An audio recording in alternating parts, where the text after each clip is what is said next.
Jueves 13 de julio. La preocupación de Pablo. La situación en Antioquía evidentemente era tensa.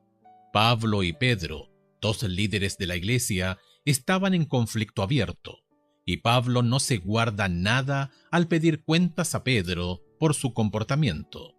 ¿Qué razones da Pablo para confrontar públicamente a Pedro?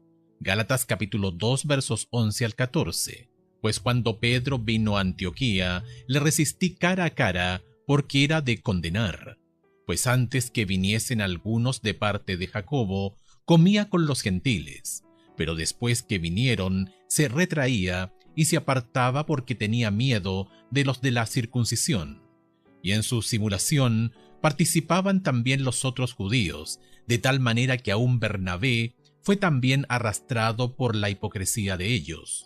Pero cuando vi que no andaban rectamente, conforme a la verdad del Evangelio, dije a Pedro delante de todos: si tú, siendo judío, vives con los gentiles y no como judío, ¿por qué obligas a los gentiles a judaizar? Desde el punto de vista de Pablo, el problema no era que Pedro hubiese decidido comer con las visitas de Jerusalén. Las tradiciones antiguas sobre la hospitalidad ciertamente habrían requerido eso. El problema era, comillas, la verdad del Evangelio, cierre de comillas. Es decir, no era simplemente un problema de confraternización o prácticas gastronómicas. Las acciones de Pedro, en un sentido muy real, comprometían todo el mensaje del Evangelio. Escucha Gálatas capítulo 3 verso 28 y Colosenses capítulo 3 verso 11. ¿Cómo nos ayuda la verdad de estos textos a entender la fuerte reacción de Pablo? Gálatas capítulo 3 verso 28. Ya no hay judío ni griego, no hay esclavo ni libre, no hay varón ni mujer, porque todos vosotros sois uno en Cristo Jesús. Colosenses capítulo 3 verso 11.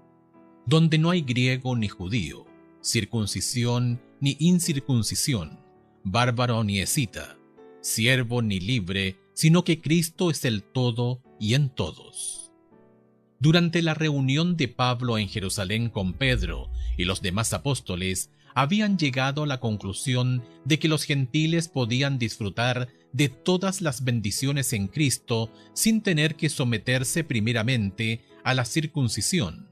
La actitud de Pedro ahora ponía en riesgo ese acuerdo.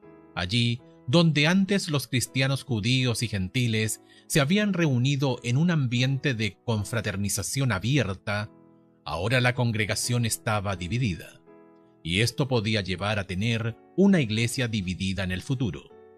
Según el punto de vista de Pablo, el comportamiento de Pedro implicaba que los cristianos gentiles eran creyentes de segunda clase, en el mejor de los casos, y creía que las acciones de Pedro presionarían a los gentiles a ceder si querían experimentar la plena comunión.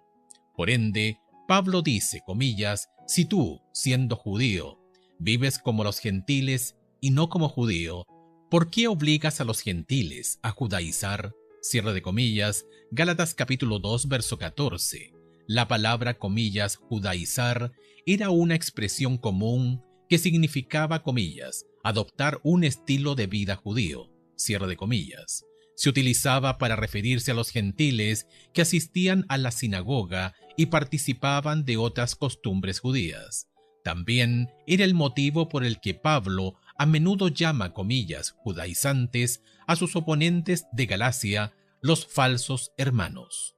Por si fuera poco, además de las acciones de Pedro, Bernabé también se contagió de este comportamiento, alguien que también era consciente de lo que implicaba. Qué ejemplo claro del poder de la, comillas, presión del grupo. ¿Cómo podemos aprender a protegernos de ser arrastrados en la dirección equivocada por quienes nos rodean?